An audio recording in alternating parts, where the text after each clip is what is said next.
¿Cómo están, queridos amigos? Muy bienvenidos a Guía Práctica, este espacio en donde podemos compartir el repaso de la lección de escuela sabática que cada semana estamos estudiando en la Iglesia Adventista del Séptimo Día. Recuerda que estamos estudiando acerca de los temas en el libro de Juan o en el Evangelio de Juan, a diferencia de la forma como estudiamos el Evangelio de Marcos en la temporada anterior, donde era de una forma más exegética. Eso significa ir verso por verso, capítulo por capítulo, en un orden como lo tenemos hoy en día en la Biblia.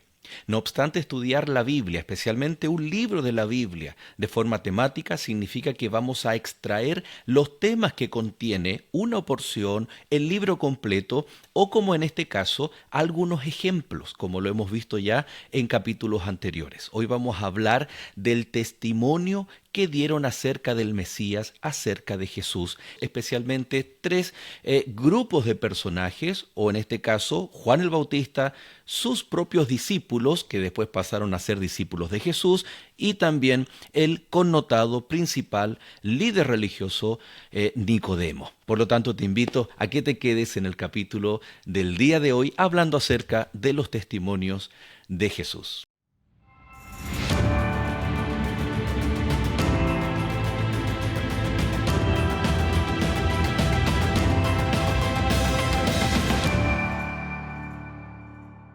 Muchas gracias por estar en compañía de Guía Práctica cada semana. Nuestros amigos que nos escriben, nos envían sus saludos. Gracias también por aquellos que envían sus pedidos de oración. Tenemos amigos desde Chile, desde Ecuador, Uruguay, Perú. La verdad que cuesta recordarse de todos los lugares donde están enviándonos cariños, saludos. Centroamérica también, nuestros amigos de El Salvador, ahí en Nicaragua, en Panamá, en Costa Rica. Aquí en los Estados Unidos también muchas gracias a la comunidad hispana que nos sigue y que semana tras semana también nos escriben, que están siguiendo el estudio, los comentarios de la escuela sabática. Por supuesto aquí desde Canadá, donde estamos desde Toronto, la comunidad hispana en todo Canadá, pero especialmente aquí en la conferencia de Ontario. Un fuerte abrazo y un saludo a cada uno de ustedes que está acompañándonos semana tras semana. Vamos a iniciar abriendo la Biblia y en el capítulo 1 del Evangelio de Juan, y para eso vamos a pedir la dirección de nuestro Dios. Querido Dios y Padre, gracias porque al abrir tu palabra encontramos múltiples bendiciones para cada uno de nosotros. Bendícenos, danos tu Santo Espíritu para entender, para comprender estos temas maravillosos contenidos en el Evangelio según San Juan. En el nombre de Jesús, amén. Testigos de Cristo como el Mesías.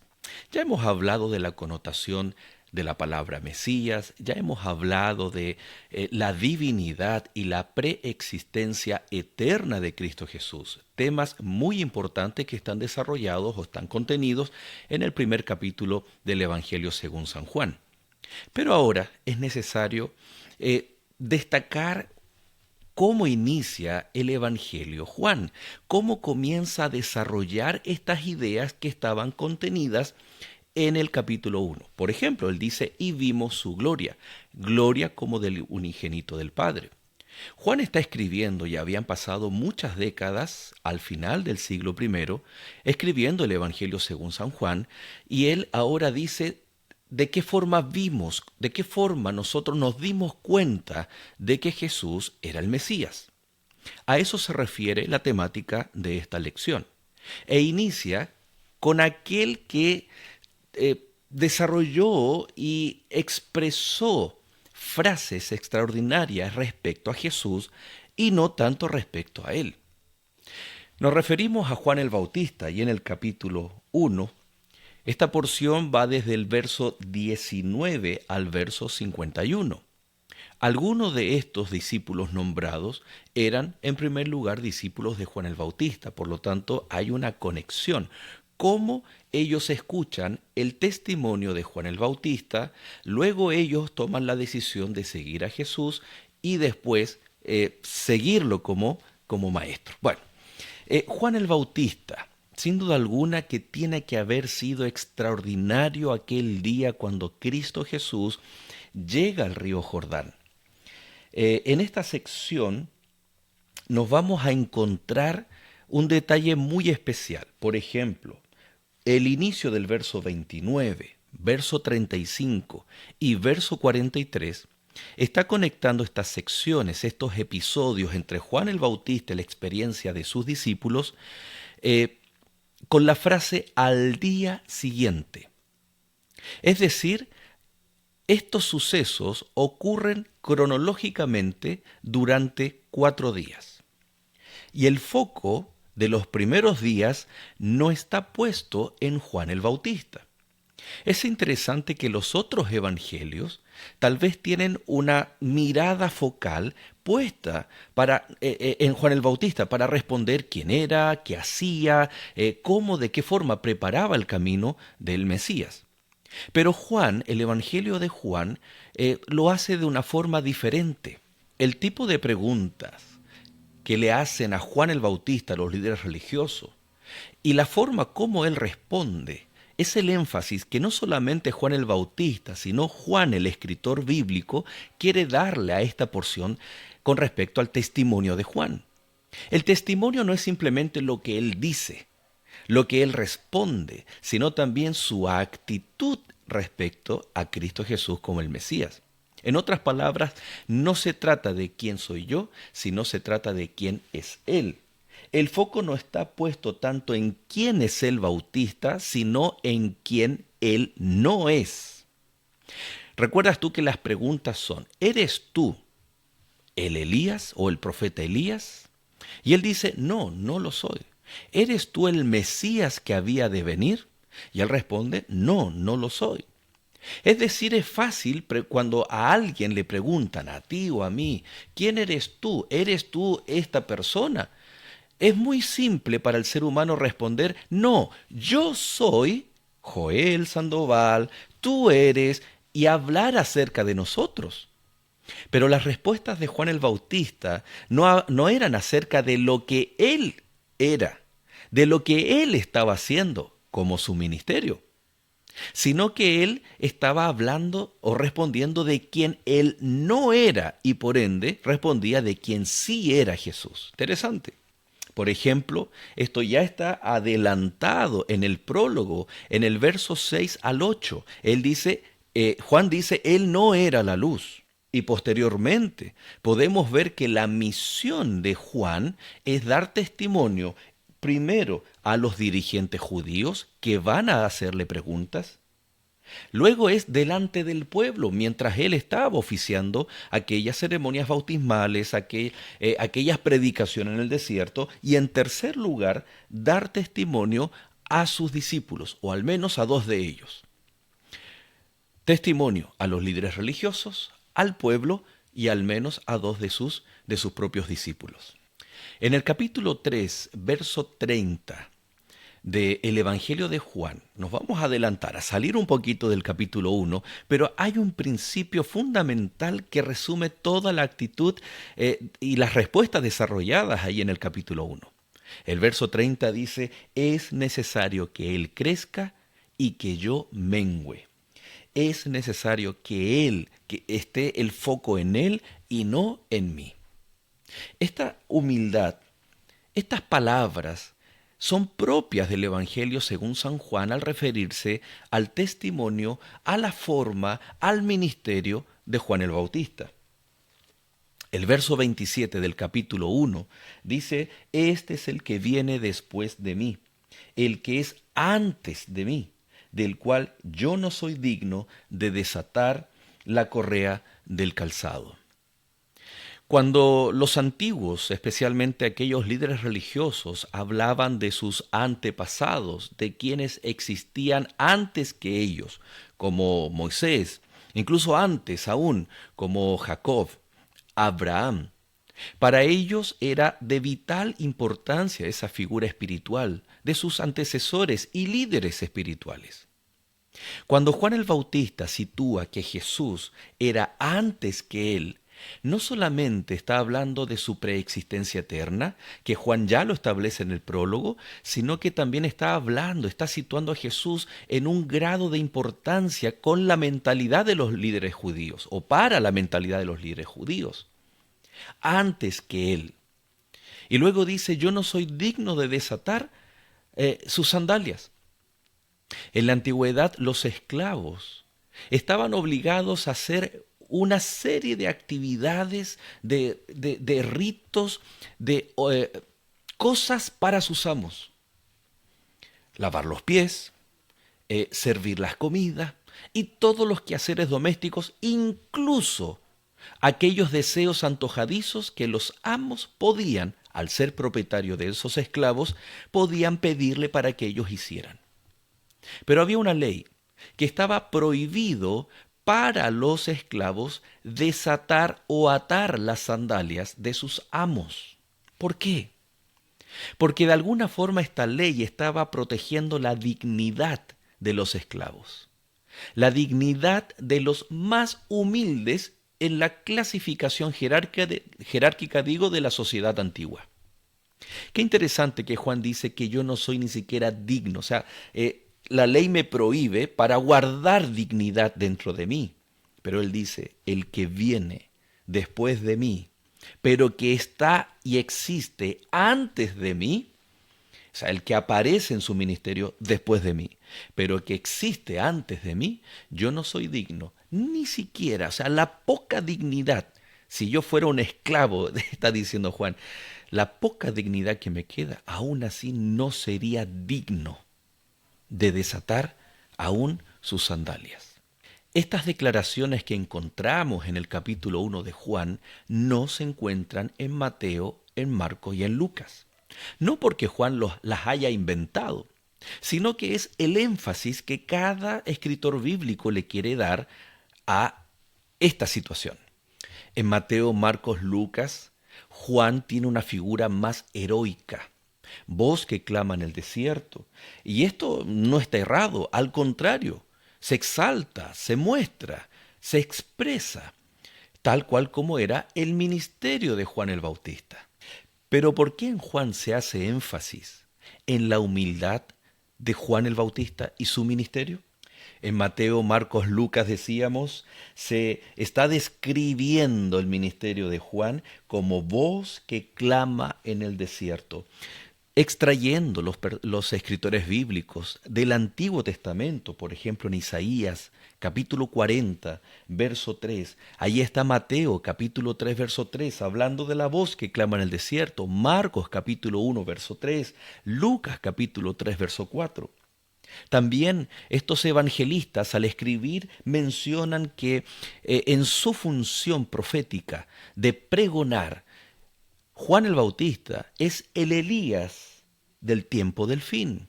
Allí lo dice Malaquías capítulo 4, verso 5, Mateo capítulo 11, verso 14, Marcos capítulo 9, verso 13 y Lucas capítulo 1, verso 17 y capítulo 9, verso 19, donde se habla acerca del ministerio de Juan el Bautista de pregonar como Elías, preparando el camino del Señor, de reconciliando incluso el corazón de los padres, que se vuelva al corazón de los hijos y los hijos al corazón de los padres. Es el mensajero que debe ir delante del Señor en Malaquías capítulo 3, verso 1, Mateo capítulo 11, verso 10, Marcos capítulo 1, verso 2 y Lucas capítulo 7, verso 27. Es decir, Mateo, Marcos y Lucas enfatizan en la gran y heroica obra de Juan el Bautista. Nuevamente la pregunta, ¿por qué en Juan se enfatiza la humildad de Juan el Bautista? Es más, en el cuarto evangelio, el Bautista niega ser el Elías y se describe a sí mismo solamente como la voz. Ahí está en el verso 21 al 23 del capítulo 1. Aquí se minimizan los títulos o funciones de Juan el Bautista. Y al contrario, e incluso después, y lo vamos a ver un poquito más adelante, en el reconocimiento de los discípulos de Juan, que de luego son discípulos de Jesús, se maximizan los títulos de Jesús. Por ejemplo, mira, los títulos de Jesús es, a partir del capítulo 1, Verbo, la luz, unigénito, Hijo, Cordero de Dios, Rabí, Mesías, Hijo de Dios, Rey de Israel, e incluso los mismos discípulos diciéndole, Hijo de hombre. ¿Te das cuenta?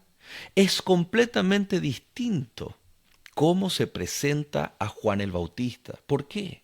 Porque si la temática que hoy debemos enfatizar es el testimonio, cuando tú y yo damos testimonio de Jesús, este verso, capítulo 3, verso 30 de Juan, es necesario que Él crezca para que yo mengüe, es clave para la testificación acerca de Jesús como el Mesías.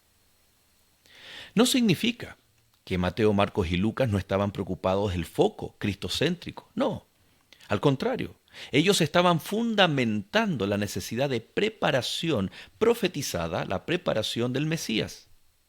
Pero aquí Juan está enfatizando, y por eso estudiamos temáticamente, el testimonio, la testificación. Por lo tanto, cuando tú y yo estamos dispuestos a testificar por Cristo, Él es el que tiene que ser exaltado. Por ejemplo, cuando alguno de nosotros es objeto de un hermoso milagro que Dios hace en nuestra vida. Muchas veces podemos vernos tentados a decir, sí, lo que pasa es que el tratamiento natural que yo seguí fue extraordinario. Sí, lo que pasa es que la clínica en donde me atendí fue o es la mejor en mi país. Lo que ocurre es que ese doctor es extraordinario.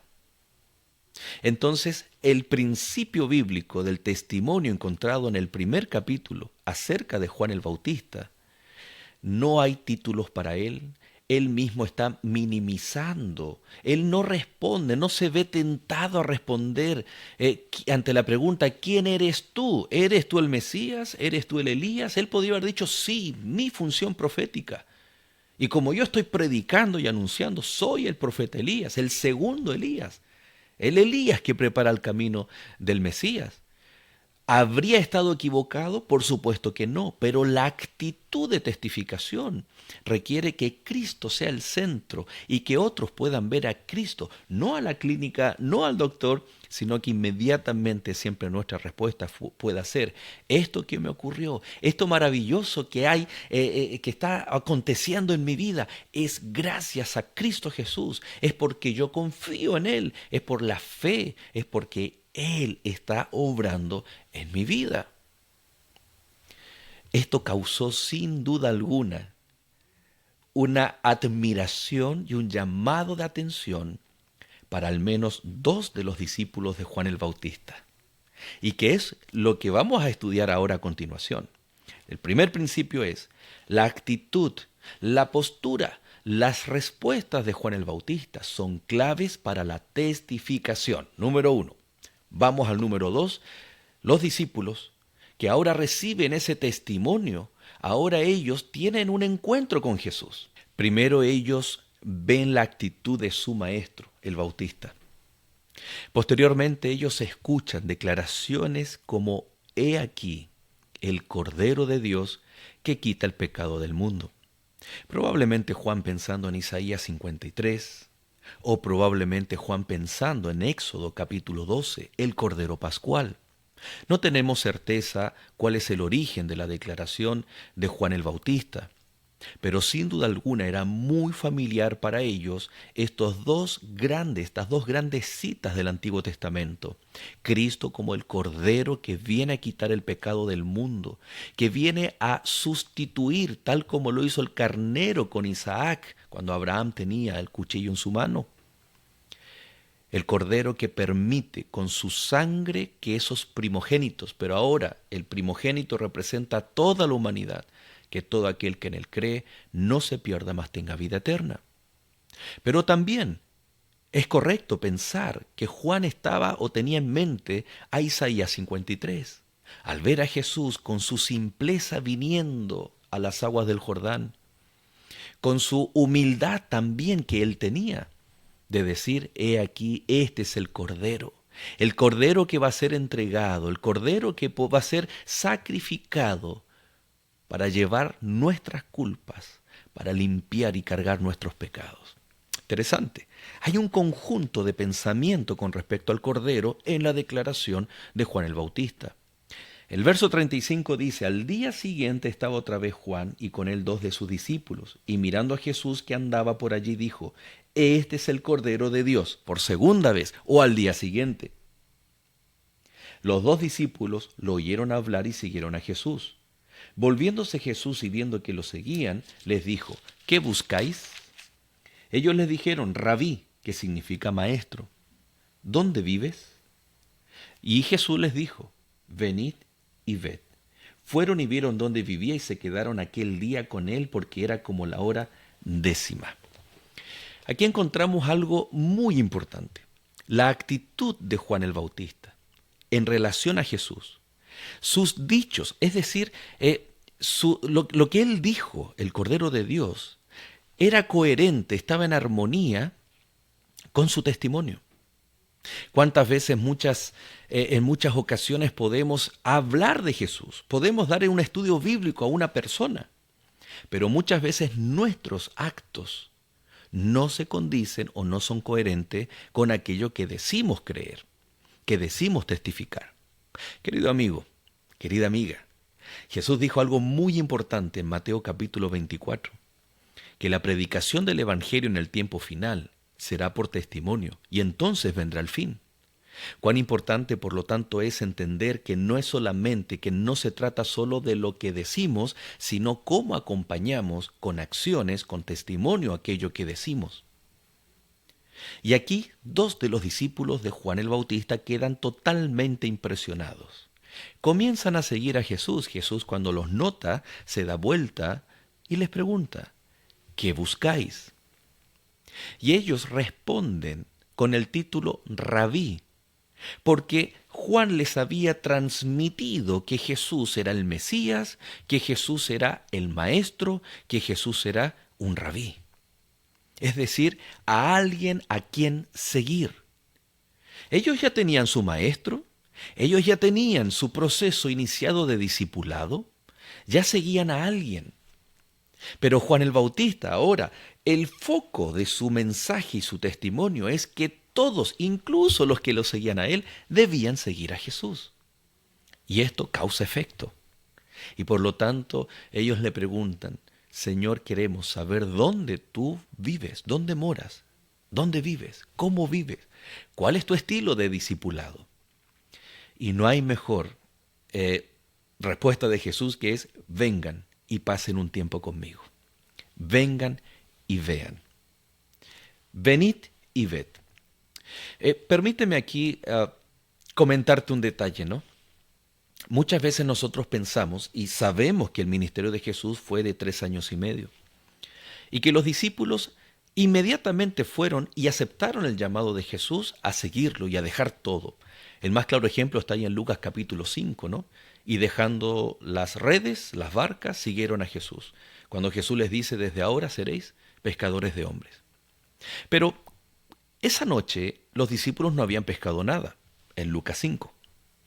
En la mañana Jesús se acerca y les pide prestada una barca para retirarse de la orilla y que la multitud le pudiera escuchar. Al terminar Jesús de hablar a la multitud, le dice a los pescadores, ya con la luz del día completamente en su esplendor brillante, vayan mar adentro, boguen mar adentro y echen la red al otro lado.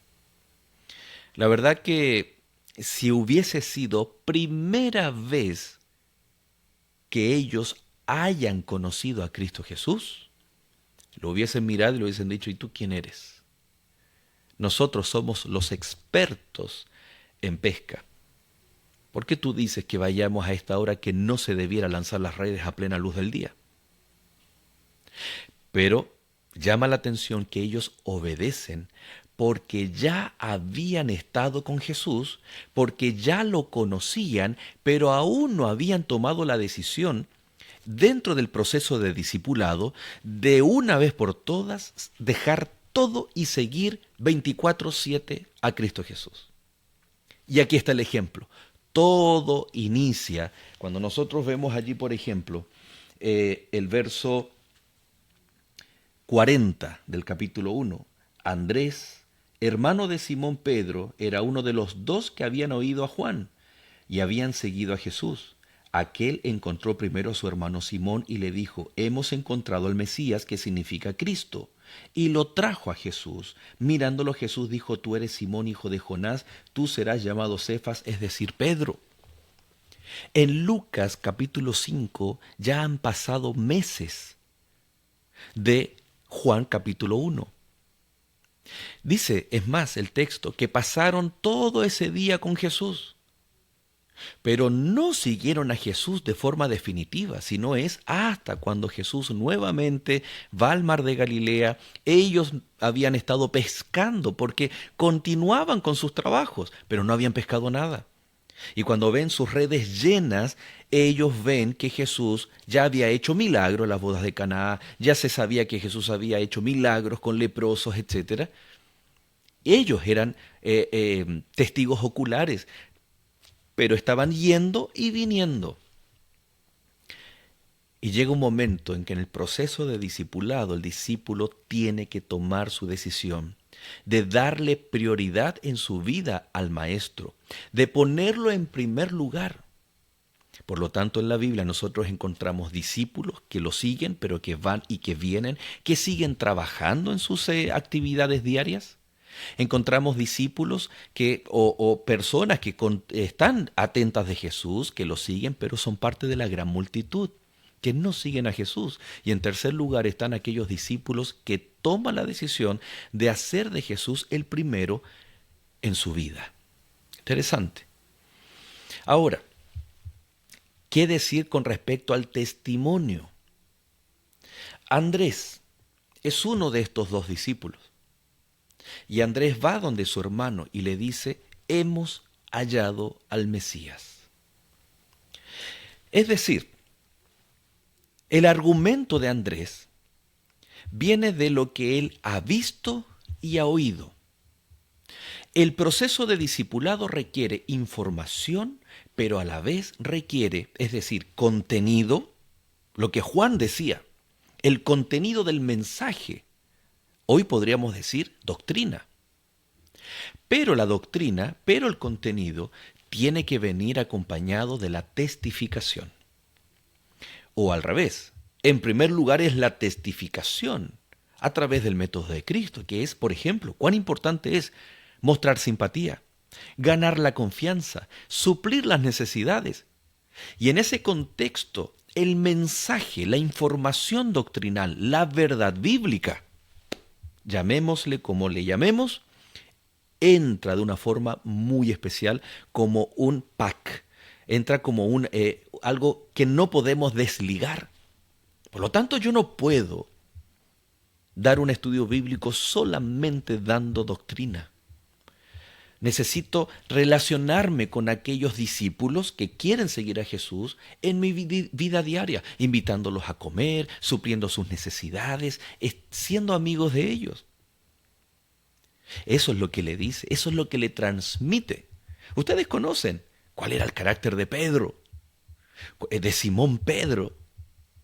Y probablemente él podría haberle dicho a su hermano cualquier otra respuesta. Pero llama la atención que ante el mensaje, ante el brillo de los ojos de Andrés, hemos hallado al Mesías, algo le transmitió, o algo le estaba transmitiendo Andrés a Simón, que él no se negó, no cuestionó, no dijo nada. Eso se llama testificación.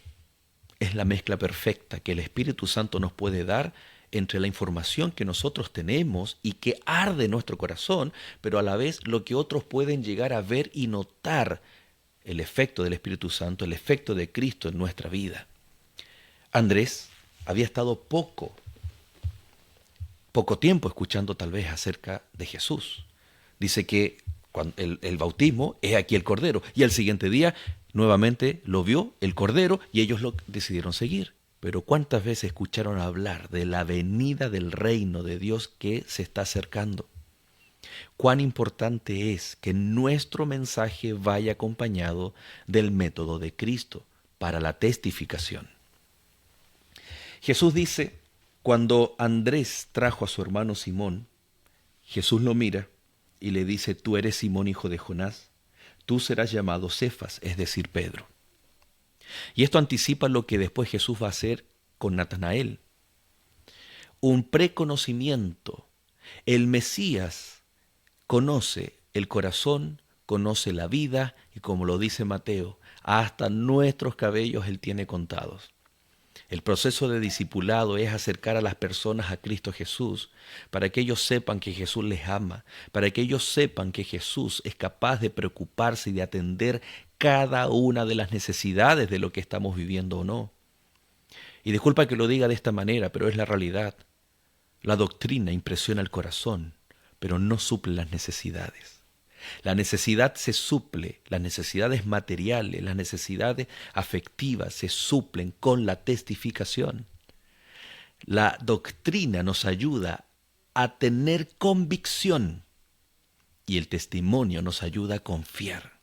Convicción y confianza, wow, ¿qué decisiones puede tomar un discípulo?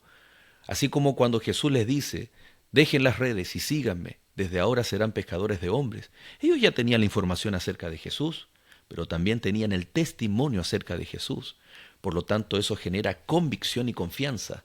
¿Cuántos cristianos por allí estamos llenos de información, llenos de doctrina, pero al no testificar no tenemos convicción, ni tampoco confianza? Y como no la tenemos, no podemos transmitirla. Y al no transmitir, muchas veces tú puedes estar dando un estudio bíblico y terminas el estudio bíblico, pero esa persona no decide por Cristo Jesús. Acepta toda la verdad bíblica, pero algo le faltó y terminamos frustrados, terminamos tal vez ofuscados porque lo que tanto anhelábamos y soñábamos, que una persona llegue a los pies de Cristo Jesús a través del bautismo, no lo pudo hacer o no lo quiso hacer. ¿Qué nos habrá faltado? ¿Explicarle mejor la doctrina? Probablemente nos haya faltado lo más importante que viene a complementar la doctrina. Ambos importantes. La testificación, el testimonio que podemos dar acerca de Jesús. ¿Qué ocurrió después? Dice la Biblia que al siguiente día, mira, estos 4 días son extraordinarios con respecto a la testificación. Al siguiente día Jesús quiso ir a Galilea y encontró a Felipe y le dijo, sígueme. Felipe era de Betsaida, la ciudad de Andrés y de Pedro.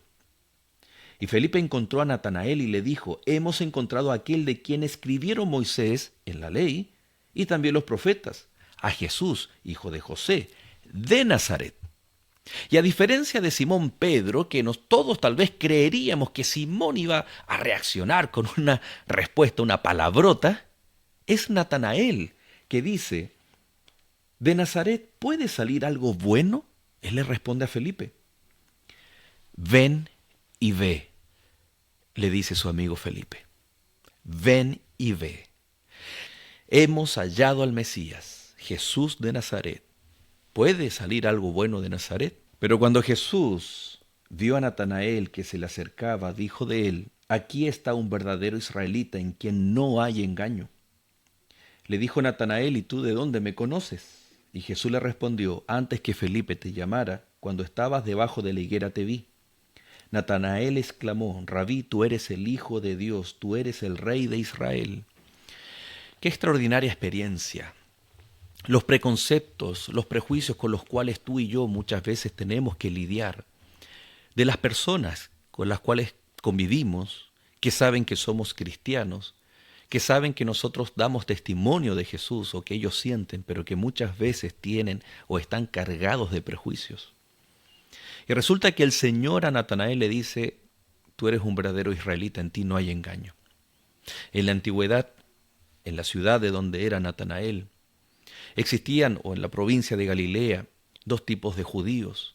El judío que guardaba la ley de forma estricta, como los de Judea, y otros que eran bastante más livianos, se habían helenizado, habían adoptado la cultura griega.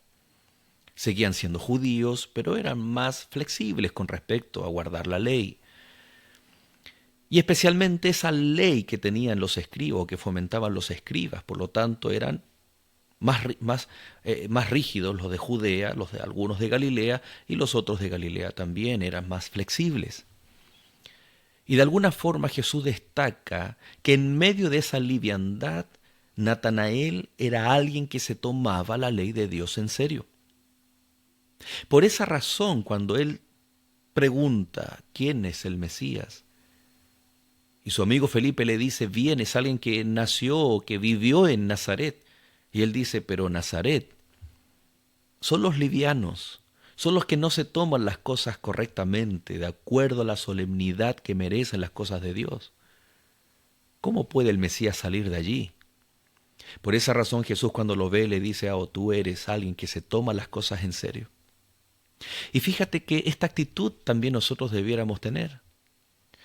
Tal vez es fácil criticar y cuestionar a Natanael por sus preconceptos y prejuicios. Muchas veces nos encontramos con amigos que están estudiando la Biblia y que ellos dicen, no, yo quiero tomar esta decisión, pero tomarla en serio. Es más, hay gente que dice, yo no me siento preparado aún. Y es allí cuando uno tiene que tener las mismas palabras que Jesús tuvo para Natanael. Te felicito, porque tú eres un verdadero discípulo. Es alguien que se está tomando las cosas correctamente y seriamente, no con liviandad. Es natural sentir temor o sentirse falso de preparación. Porque si Jesús hubiese enviado un test, un examen para prepararnos para ir al reino de los cielos, entonces hubiese enviado a un profesor, a un examinador y no a su Hijo. Como Dios envió a su Hijo, la salvación es por medio de la fe. Prepararnos vamos a tener toda la vida hasta que Cristo venga. El que tú no te sientas preparado, el que tú no te sientas suficiente, te felicito. Eres un verdadero israelita, le dijo a Natanael, eres un verdadero discípulo de Jesús. Porque la misma actitud de tomarse las cosas con solemnidad, con seriedad, era lo que tenía Natanael. Y luego el Señor le dice, ante la respuesta de ¿dónde tú me conoces? Antes de que te llamara Felipe, de que te invitara, yo te conocí. Cuando estabas debajo de la higuera, y los árboles, olivos e higuera eran tan importantes para el pueblo de Dios, para los judíos, en donde ellos podían incluso ir a hacer sus oraciones. Ellen White dice en el libro Deseo a todas las gentes que Natanael estaba orando, pidiendo luz acerca del Mesías. Y cuando el Señor le dice, yo te vi cuando tú estabas orando, e incluso te conozco de antes, desde antes que nacieses, como lo dice el Salmo, ¿no? Mis ojos te vieron cuando eras un embrión y toda tu vida estaba escrita desde antes en el libro de la vida. Esto le llama la atención, le causa admiración a Natanael. Y él dice, Rabí, tú eres el Hijo de Dios, tú eres el Rey de Israel. Mira los títulos que usa esta persona con prejuicio.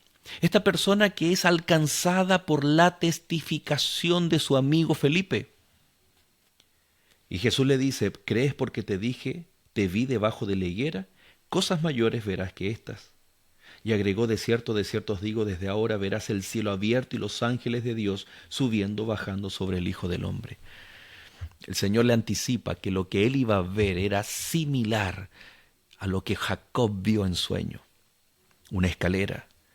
La conexión poderosa, la obra celestial del Hijo de Dios aquí en la tierra. Cómo Jesús vino a reconciliar, cómo Jesús vino a conectar el cielo con la tierra. Aquel que recibe la testificación se conecta con el cielo. Aquel que acepta a Jesús de ser un seguidor, un discípulo, y que a la vez, esta segunda idea nos trae el poder de la testificación con nuestros amigos, con nuestros vecinos. Personas que están llenas de prejuicios. Personas, por ejemplo, en nuestro caso personal, vivimos aquí en Toronto en un barrio rodeados de personas que viven y vienen de Oriente, tanto del lado de China como también del lado de Irán. Personas budistas, hinduistas, musulmanes, con otros preconceptos. Pero aquí la información, la doctrina es muy importante, pero no va a entrar, no va a llegar al corazón, sino es a través de la testificación. Así es alcanzado Simón Pedro. Así es alcanzado Natanael, así Jesús le dice a sus discípulos, a sus nuevos discípulos, yo los conozco de antes, yo sé cómo es tu carácter y te llamarás Cefas, que significa Pedro. Yo sé cuáles son tus miedos, cuáles son tus preconceptos, yo sé cuál es tu forma de ver la ley con solemnidad, con reverencia, Natanael. Por eso tú eres el mejor israelita, muy serio. Y ellos se sorprenden. Jesús nos conoce. Parte del discipulado, de poner a Jesús como prioridad de nuestra vida, es abrirle nuestro corazón porque Él lo conoce y permitir que Él nos use para que otros puedan también seguir a Jesús independiente de su nacionalidad, independiente de su condición económica, independiente incluso de su credo. Las barreras muchas veces en el testimonio, en el método de Cristo, las ponemos nosotros mismos. El tercer y último ejemplo está ahí en capítulo 3 y tú y yo conocemos perfectamente esta historia. La forma en el griego para citar momentos, tiempos en el día, en las semanas, son diversas. Pero aquí el énfasis que Juan establece cuando Nicodemo viene a Jesús de noche, más que como lo hace, por ejemplo, la hora décima, con los discípulos de Juan que están con Jesús y se tienen que quedar con él porque ya era la hora décima. Es decir, está fijando una hora, un punto. Otra forma es decir el día, al siguiente día. Una gran porción, en este caso, 12, 16, 18 o hasta 24 horas del día.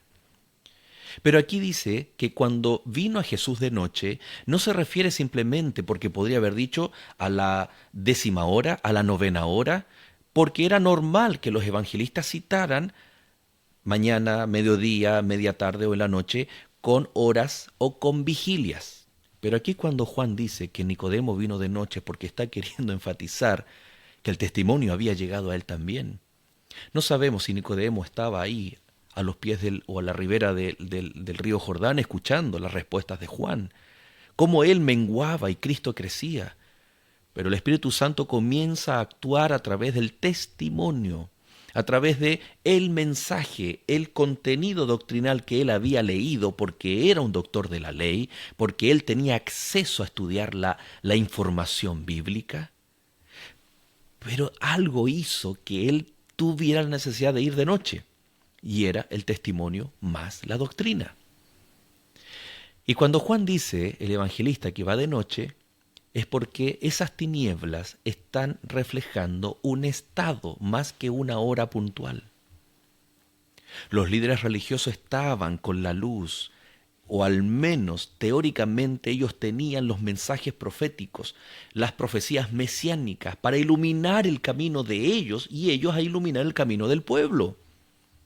Pero Nicodemo reconocía al ir de noche no solo su vergüenza de que lo vieran, sino también de que si tú tienes la palabra de Dios, si tú has sido criado en la palabra de Dios, en los caminos de Dios, pero te sientes en tinieblas, algo ocurre en nuestra vida. Y era lo que estaba ocurriendo en la vida de Nicodemo. Él tenía las profecías mesiánicas. Él las podía estudiar, las podía leer, incluso las enseñaba, pero sentía que su alma estaba de noche, que estaba en tinieblas. El testimonio le causa esta inquietud de ir y buscar a Jesús. Y cuando Jesús lo ve, él no se fija en su pregunta, en su adulación con la cual llega Nicodemo. Sabemos, Rabí le dice. Imagínate, estos tres personajes reconocen a Jesús como Rabí. Sabemos que has venido de parte de Dios. Pero Jesús inmediatamente le responde, no respondiendo las adulaciones de Nicodemo, sino respondiendo a su condición que refleja venir a Jesús de noche. Es necesario que nazcas de nuevo, Nicodemo. Es necesario que nazcas de nuevo. Y él responde, ¿cómo podré yo siendo viejo nacer de nuevo del vientre de mi madre? Y Jesús le dice, tienes que nacer del agua y del espíritu. Es interesante porque en la mentalidad judía, la purificación de agua, la purificación a través del espíritu, para ellos era muy común. Para ellos era común purificarse, una nueva oportunidad a través de los ritos, que había que lavarse las manos, había que lavarse para la purificación. Pero ahora Jesús va mucho más allá porque le dice, si quieres entrar al reino de los cielos, tienes que experimentar la nueva vida en Cristo Jesús. Así como Cristo murió, después dice Pablo en Romanos capítulo 6, murió estuvo en la tumba y resucitó, así también el bautismo del agua nos permite vivir la misma experiencia renovadora de Cristo Jesús, o en Cristo Jesús. Y luego le queda explicando acerca de la importancia de la renovación, del bautismo, de la nueva oportunidad que el Espíritu Santo nos da. Le habla acerca de la naturaleza del Espíritu Santo, le habla acerca de que Jesús tiene que ser levantado y a muchos atraerá como fue la serpiente en el desierto.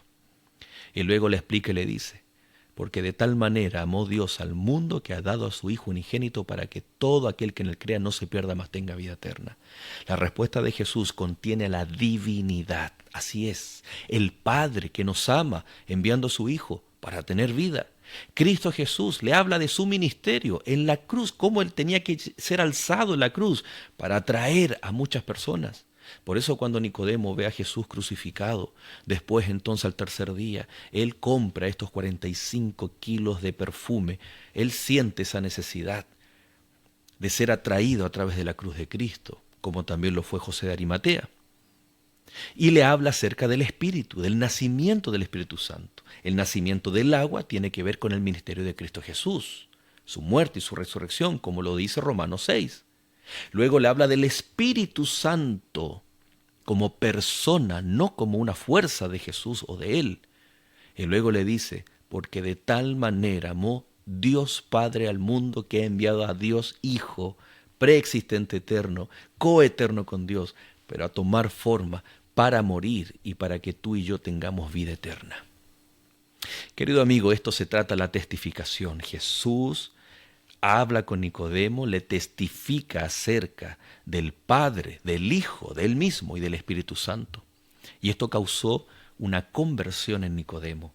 El judío sabía que los gentiles necesitaban bautizarse por agua. Ellos no necesitaban bautizarse. Ellos no creían que no necesitaban de una renovación espiritual porque eran hijos de Dios, porque eran la nación elegida.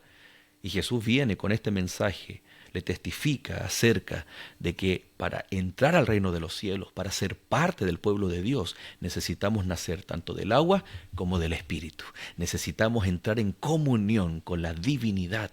Por eso la invocación, la ceremonia bautismal, se invoca la presencia del Padre y del Hijo y del Espíritu Santo. Querido amigo, Nicodemo después testifica. Juan el Bautista, los discípulos de Juan, que luego son los discípulos de Jesús, y Nicodemo, nos ayudan a comprender cuán importante es estudiar la doctrina bíblica, pero cuán importante es alcanzar a otras personas, no solo con la verdad del Evangelio, sino que tú y yo podamos reflejar la verdad, que tú y yo podamos ser ese testimonio que podamos testificar para la predicación del Evangelio en todo el mundo, y entonces será el fin, Cristo vendrá en gloria y majestad. Que Dios te bendiga, que Dios te ayude, que nos ayude a todos a ser esos testigos para que muchas personas puedan conocerle, puedan aceptarle y especialmente, como hemos estudiado esta semana, puedan convertirse en verdaderos discípulos de Jesús. Un fuerte abrazo y nos vemos la próxima semana.